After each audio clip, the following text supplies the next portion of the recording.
So I'll say this. If you enjoy the first movies back and forth between Eddie Brock and Venom, this movie will probably be for you because they toned that up a lot in here. This movie is majorly that. The couple that was beside me in this movie was cracking up. I mean, the entire time. I'm not even joking. Like tears coming out their eyes from laughing so hard. That's crazy. So this movie is clearly for somebody. You said they was cracking up? Nigga. They must have been I'm drunk. talking about... Was they drinking?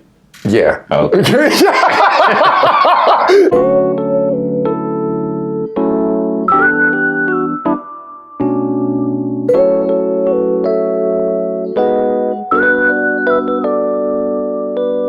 Hey, what's going on, y'all? Welcome back to Cynicism. I'm Eric. It's your boy Dante, man, and today we're going to be doing a review on Venom. Let There Be Carnage. Let There Be Carnage is obviously a sequel to the 2018 Venom. The first Venom came out. I guess a sequel is a continuation of the first film where you have a serial killer by the name of Cletus Cassidy, played by Woody Harrelson, sentenced to death. Eddie Brock, played by Tom Hardy, goes to visit him to do like an interview, and I think Cletus wanted him to tell his story or some weird shit. He attacked him, and he ended up inheriting some of Eddie's abilities of Venom.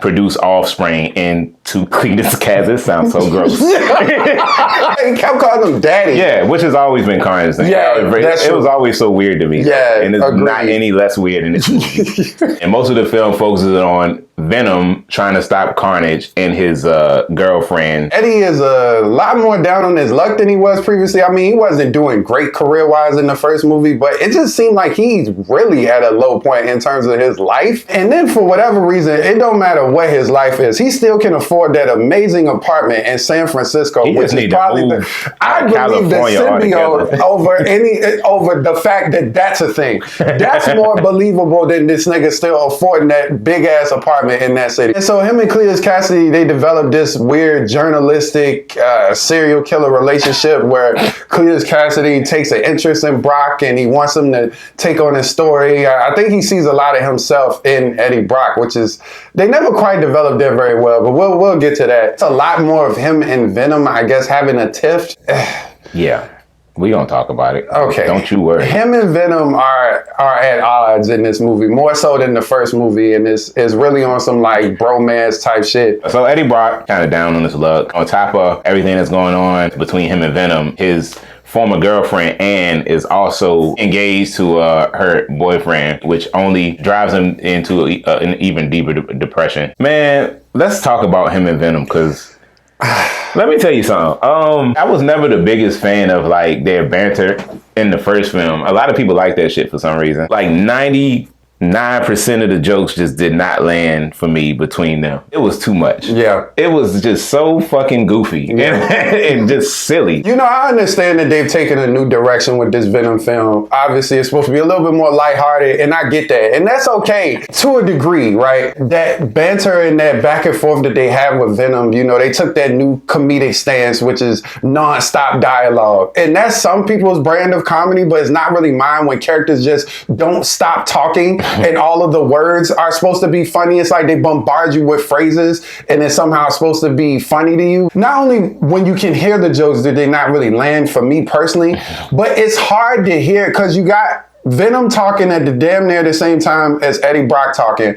Venom got that whatever on his voice. Yeah, sometimes I couldn't even understand. It's like I couldn't understand some of it. He's just so fucking messy. It'd be giving me anxiety down there. It's so much mess all the time. And then I also say that I guess because in the first movie you didn't see Venom as much, the CGI on Venom didn't look great to me. And this Carnage I didn't think looked that bad, but Venom somehow, I don't know, I don't like his design, man. He's all black. He don't have that white spider emblem like he usually do to kind of offset that color. So it just look, I don't know, man. It don't look appealing to me. If he could get that logo and, I don't know, look less something, then I think he would be more digestible for me. I agree. It's minor things. It's not my issue with the appearance of this Venom is not a major thing for me. It's minor little pieces that need to be tweaked. But when they show his body at that rave or whatever the fuck, when they, oh my god, That scene. Wait.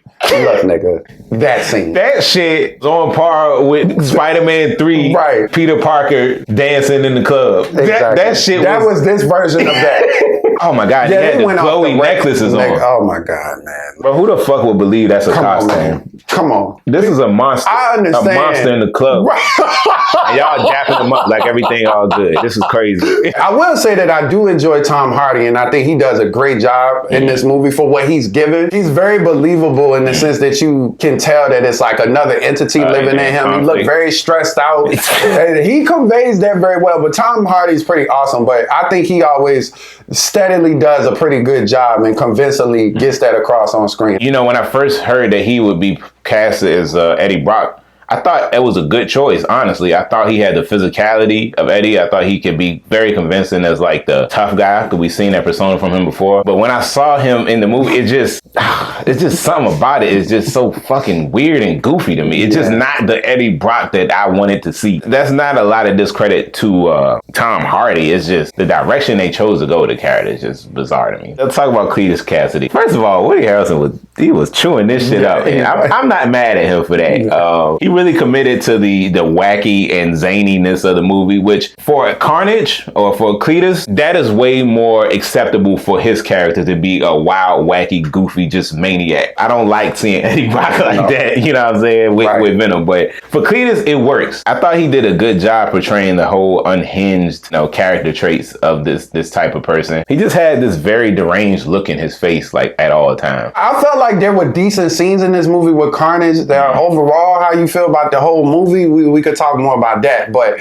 there were definitely some scenes in here where I was like, okay, I wish that was in a more developed movie. Yeah, because his version of this character, I thought, would have gotten more or been done more justice in a serious movie. Absolutely. Like a more sinister, darker movie. Yes. You know what I mean? Yes. I could totally see him portraying Carnage in something like that. Talking about Shriek, long-time love interest that they've known each other since they were younger. And they are both clearly pretty messed up people. Yeah. He breaks her out of whatever asylum she's in too, and they go on just this murderous killing spree throughout the city until they confront him. Somehow I didn't think she was as crazy as him, because you don't see how crazy she is until he breaks her out. I was like, oh, okay. Yeah. They're on the same level. Well, okay. I mean, anybody that could be into somebody like that can't be mentally stable. That's fair. She did a great job, though, man. She did for the little time that she had in the movie. Exactly. She was very impactful, man. I wish we would have got to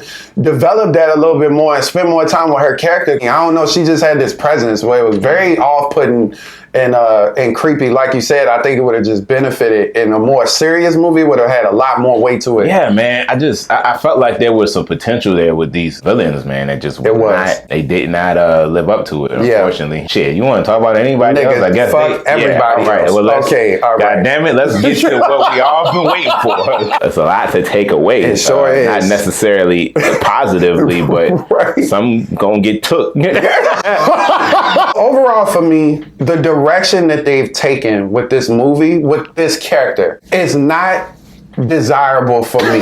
I'll say that. For some reason, I thought that with the introduction of Carnage in this movie would be a lot more serious. It's more wacky than it was in the first. It's like dialed up to 1,000. I couldn't believe it, actually. Me too. They leaned into it way too much. In this movie with this villain, to me, it just didn't work. With already a portrayal that I was already on the fence about, but to do it in this movie, given the circumstances, it was really left field for me, man. I wonder why they picked that direction. I think that these superhero movies just think that you have to be silly and goofy and comedic to be successful, where that's just not the case. Because of Marvel's success with their jokey movies, but those movies are successful because they still deliver when they need to, when it comes to the dramatic parts. And then on top of that, like a lot of their funny moments are genuinely funny, whereas this shit was not funny. It was just throwing jokes to see whatever will stick. And then on top of all of that, for a film that includes Let There Be Carnage, there was so little carnage. Like, man, Carnage should never be in a PG-13 movie. Let's just be clear about that. Yes. He's a murderous psychopath. Yeah. Like, PG-13 is just not for a character like this, man. When I actually watched the movie, I still thought it was rated R. I had just assumed because that's what would make the most sense to me. Absolutely. And then I started watching, I was like, well, I mean, where's the blood? Yeah. Where's the heads? Like, what's going on here? Tone can make all the difference, man. And because this movie was so goofy, it was that much more glaring that, you know, it wasn't rated R. It was less violent than the first movie to me. Yeah. I mean, as far as actually showing the violence, you know what I mean? For that title and for that to be the character's main goal, it just wasn't a lot of it. And then, you know, I mean, environmental chaos is whatever to me. Like when helicopters fall and when it's all these explosions, it just don't mean nothing if it's nobody in there that we give a damn about. So they had that whole scene at the psychiatric facility that old girl was in. We don't know none of them characters.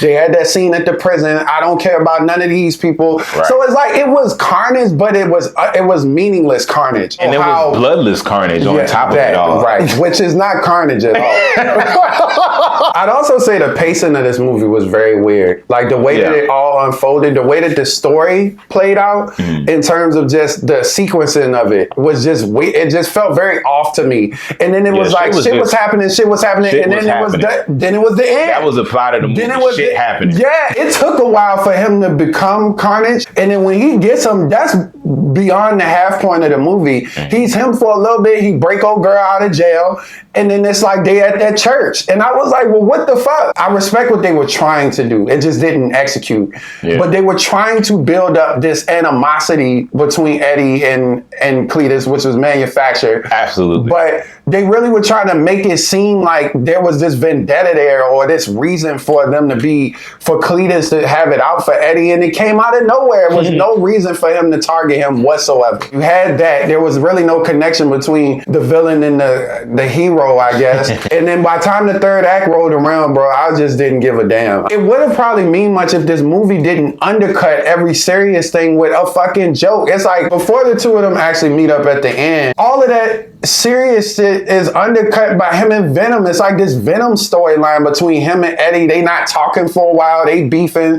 The symbiote leaves them. It just was a lot of nonsense. It just wasn't a lot of tension there. I mean, you knew who was going to win, which, I mean, in most superhero movies, you do know that. But I guess it just wasn't as compelling because like, why was they fighting? They tried everything to raise the stakes. They had Ann there. They had the preacher there. There's that cop there. I'm like, okay. At the end, I thought it was about to be a Gwen Stacy moment where Me too. Ann almost fell. That's like, was that intentional or I'm sure they know. That was like, that shit looked just that was the only time I felt. That was the only time I really felt tension because I was like, oh shit, it's about to be some Gwen Stacy they gonna duplicate that? Yeah, right. Like a nod to Spider-Man. Let's talk about this post-credit scene. So basically, Venom was telling Eddie that he can show him things. Symbiote's been alive for like a lot of years. Right as he's about to do that, some shit happens. And I don't even know how else to explain it. They like laying down in the bed, like in a hotel, and the world around them just starts shifting and shit. I took that or interpreted that to be, you know, the whole but I don't know if that's from the Doctor Strange and Peter shit tampering with the shit or like the Loki shit that happened. So much shit going on. Yeah, or who else? What if? Yeah.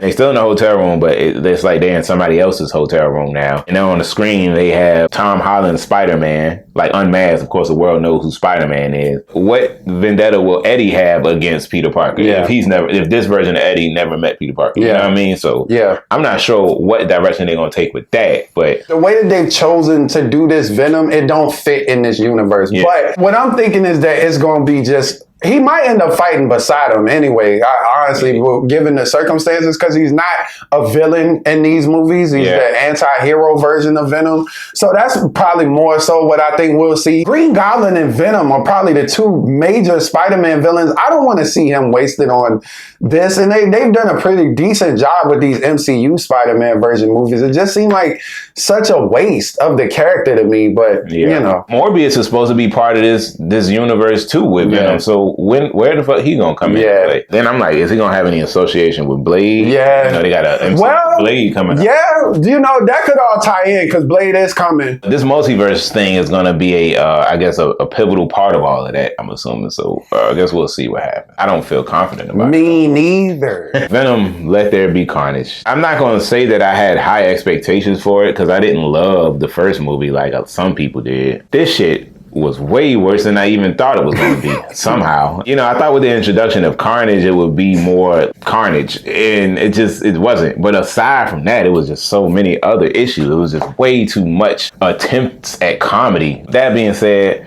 man, I think I might have to give this on a 3, bro. I wanted to say 4, but yeah, I don't know if it's worth that. It's a 3 out of 10 for me, dog. This movie set a tone with the first one. I was accepting of that tone, but the way that they dialed it up in this movie for me is just completely not my brand of entertainment. If you are a person that is even remotely familiar with the Spider-Man mythos, and if you know anything about the comics, if you watch the animated series, shit like this gonna piss you off. Like, I'm gonna just be honest with you. I wish that they would have had that showdown, because that is a pivotal showdown in comic history. It's a pivotal showdown for it to be in a movie. It just like, it sucks that this had to be the debut for it. Overall, man, I think I'm gonna probably give this a 3 too. Like I said, if you enjoyed that first movie's banter, then you'll probably enjoy this. If not, I would say stay away from it. Don't even mess with it. That was our review of Venom, Let There Be Carnage. I hope y'all enjoyed that. As always, don't forget to like, share, and subscribe to our channel. As always,